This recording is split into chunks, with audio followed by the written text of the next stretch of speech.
qui a dit non à la résolution 2277. Ceux qui ne sont pas venus, ils ont dit parce qu'ils n'étaient pas d'accord que Kodjo soit facilitateur. Est-ce que vraiment, raisonnablement pour ça, nous pouvons en arriver à des dégâts en vies humaines qu'on a connus dans notre pays? Vous êtes là, vous voyez que c'est Alexis Thambwe Mwamba et moi-même qui faisons la commodération. C'est une affaire de Congolais. Kodjo ne nous a fait que retrouver. C'est nous qui décidons. Aujourd'hui, l'opposition a demandé 48 heures. Les facilitateurs n'avaient aucune objection parce que quand une composante les décide, peut dire écoutez, je suspends. Maintenant, nos enfants qui meurent, qu'est-ce qu'ils ont fait pour mourir? Les écoles qu'on pille, c'est ça la démocratie? Le cœur de la démocratie, c'est les partis politiques. Mais quand on commence à piller, à incendier les sièges des partis politiques, est-ce que ce n'est pas la mort de la démocratie qu'on est en train de signer quelque part dans ce pays? Est-ce que tout cela nous a donné un calendrier? Est-ce que tout cela nous a amené dans l'organisation des élections, dans les délais constitutionnels? Pourquoi nous nous engageons sur une voie périlleuse alors que nous avons une voie royale où les idées s'entrechoquent et nous trouvons une solution consensuelle entre Congolais, la moins coûteuse? La mort n'a pas de couleur politique. Et les auteurs de tous ces actes doivent être sévèrement punis, sanctionnés. C'est ça un état de droit. Les Congolais doivent se désolidariser de tous ceux qui veulent que le sang coule dans notre pays. Il y a des gens qui, par des réseaux sociaux, téléguident, commandent la mort, mais ils ne viennent pas eux-mêmes participer à toutes ces manifestations. Je voudrais donc inviter tous les amis qui pensent qu'ils ont des solutions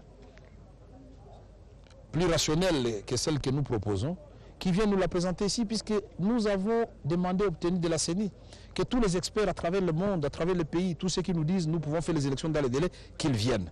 En tant que maire, ce qui est en train de se passer est horrible. Horrible parce que nous croyons que la démocratie, c'est le combat d'idées. Mais ce n'est plus le combat d'idées, ça devient autre chose. Et nous n'avons pas des enfants à faire tuer comme ça sur la rue. Ceux qui sont tombés là, qui pouvaient savoir que ces enfants-là seraient demain ou après-demain les dirigeants de ce pays. Voilà pourquoi nous lançons un appel pathétique à tous nos frères et sœurs, à tous les mamans, d'interdire leurs enfants d'aller sur la rue. La politique ne se traite pas sur la rue. Ils doivent s'entendre pour que le pays ait la paix. Nous n'avons pas besoin de tout ce qui est en train de se passer. Si nous sommes au dialogue, c'est pour qu'il n'y ait pas ce qui est en train de se passer, afin que tout le monde ait la paix et qu'il soit, que l'on trouve une solution claire pour notre pays et surtout en ce qui concerne les processus électoraux. Alors voilà pourquoi nous disons, avec mort dans l'âme, nous présentons nos condoléances à toutes les familles qui sont éprouvées en ce moment. Et nous leur disons que ce qui est en train de se faire cesse.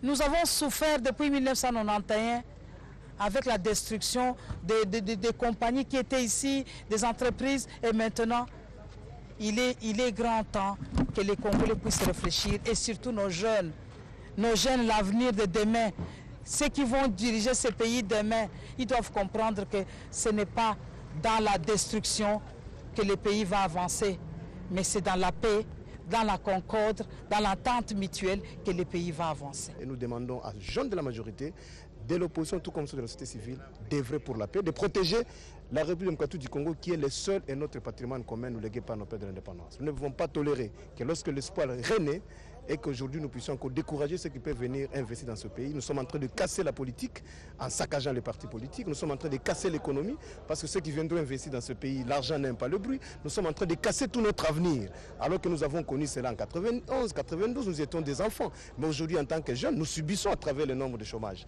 Donc il ne faudrait pas que nous puissions encore sacrifier les générations futures qui viennent. On saccage, on s'attaque aux écoles qui sont des patrimoines, des œuvres sociales pour l'éducation. Hier, c'était demander aux élèves d'observer la ville morte. Aujourd'hui, on saccage les écoles. Je ne sais pas quelle politique on est en train de faire. Nous condamnons la violence sous toutes ses formes et nous demandons à tout le monde d'observer la retenue. Nous demandons aux acteurs politiques de prêcher pour la paix parce que les jeunes n'en ont pas besoin.